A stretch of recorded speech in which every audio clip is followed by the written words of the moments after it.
Welcome back to Bazaar Morning Call. We have plenty of stocks in focus, so let's get straight to it. Market expert Hemang Jani is joining us. And one of the stocks that I'm looking at this morning is HDFC Bank. Now, if you map the chart of HDFC Bank, in the last 5 trading days, the stock is down almost 8%. So it's been under a lot of pressure.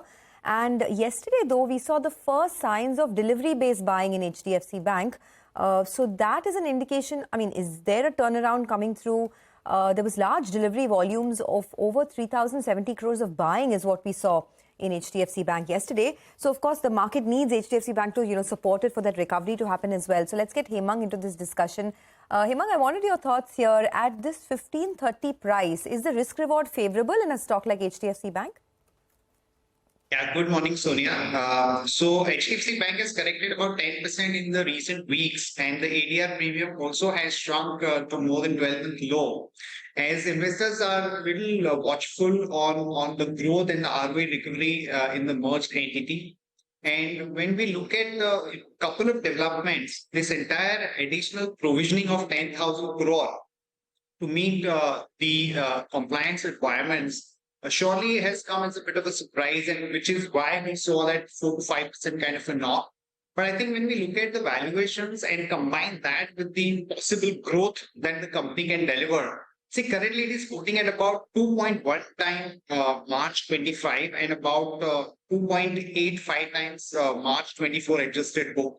So this is the lowest that we have seen over a decade. And the growth in terms of loan and the profitability could be somewhere in the range of about 15% or thereabouts. So I think clearly from a risk reward point of view, this surely makes sense. Yes, it is going to remain a bit of a subdued over the next couple of quarters as we go through this integration and a bit of a slowdown. But clearly this is one of the high quality investment bets that one can really look at. Hemang, hi. Good morning. But do you have have you looked at Voltam Transformers, the company where we are likely to see a large block?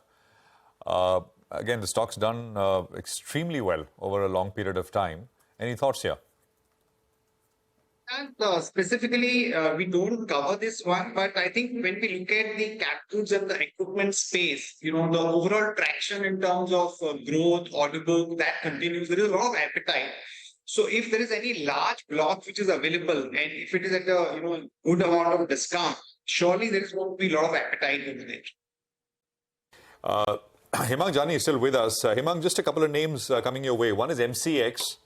A great deal of excitement. It was our story with regards to that technology platform. I don't know if you have a view.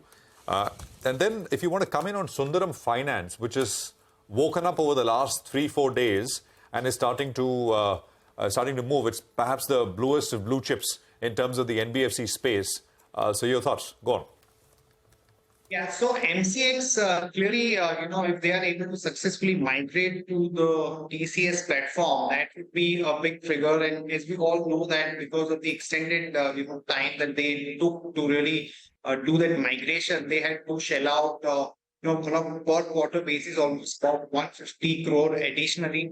Apart from that, on the volume side, on a month-on-month basis, we are seeing about 25-30% kind of a growth in the volumes. So I think clearly this is a great news for MCX, and though the stock has run up, I think from a scarcity premium perspective, we have only 2 exchanges available, BSE and MCX. So clearly, the bias for there continues to be very positive, but key monitorable will be successful migration.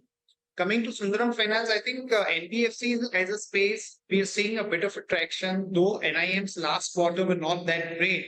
There is a sense that from this quarter onward, you will see stability. Also, you are seeing incremental positive news coming through from some sort of interest subsidy or additional incentive coming through for housing and interest rate, etc.